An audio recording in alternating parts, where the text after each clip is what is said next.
আল্লাহ তাআলা অসুস্থতা, বালা মুসিবত, বিপদের সম্মুখীন আমাদের করে আমাদের উপকার করে। আমি হাদিস পাঠ করবো, তখন আপনি সহজে বুঝবেন যে আল্লাহ তাআলা কিভাবে আমাদের উপকার করতেছে। আল্লাহ তাআলা নিজে বলেন, আমি বান্দাদেরকে নানা রকমভাবে পরীক্ষা করি। অসুস্থতা দিয়ে পরীক্ষা করি, ক্ষুধা দিয়ে পরীক্ষা করি, রিজিকের অভাব অনাটনের মাধ্যমে পরীক্ষা করি, ফসলাদ স্বল্পতার মাধ্যমে পরীক্ষা করি। এ পরীক্ষা করে আমার বান্দাদের লাভ কি হয়? আমরা হাদিস থেকে দেখি, নবী করিম সাল্লাল্লাহু আলাইহি সাল্লাম বলে, সহিহ বুখারী হাদিসের ভিতরে আসছেন, আন আয়েশাতা ক্বালাত ক্বালা রাসূলুল্লাহ সাল্লাল্লাহু আলাইহি সাল্লাম মা মিন মুসিবাতিন তুসিবুল মুসলিমু ইল্লা কাফফারাল্লাহু বিহা আনহু হাত্তা শাওকাতা ইউশাকুহা। আম্মা জান আয়েশা বলেন, নবীজি সাল্লাল্লাহু আলাইহি সাল্লাম বলেছেন, কোন মুসলমান বালা মুসিবত, অসুস্থতা, বিপদ আপদের সম্মুখীন হওয়া মানে হচ্ছে তার গুনাহ আল্লাহ সুবহানাহু ওয়া তাআলা মাফ করেন।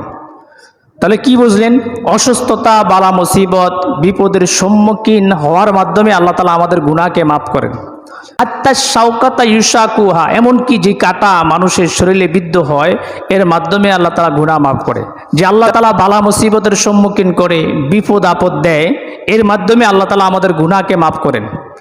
শুধু বিপদ, বড় ধরনের বিপদ না, নবীজি বলেন, ক্ষুদ্র একটি কাঁটাও যদি আমার বান্দাদের পায়ে গাতে, ক্ষুদ্র একটি কাঁটা যদি আমাদের শরীরে বিদ্ধ হয়, এর মাধ্যমে আল্লাহ তাআলা আমাদের গুনাহকে মাফ করেন। আর একটা হাদিস দেখি, সহিহ বুখারীর হাদিস, আম্মা জান আয়েশা রাদিয়াল্লাহু তাআলা আনহা থেকে হাদিস বর্ণিত। তিনি বলেন, নবীজি বলেছেন, মা ইউসিবুল মুমিনু মিন শাওকাতিন ফামা ফাওকাহা ইল্লা রাফাআল্লাহু বিহা দারাজাতান আও হাত্তা আনহু বিহা খতিয়াতান।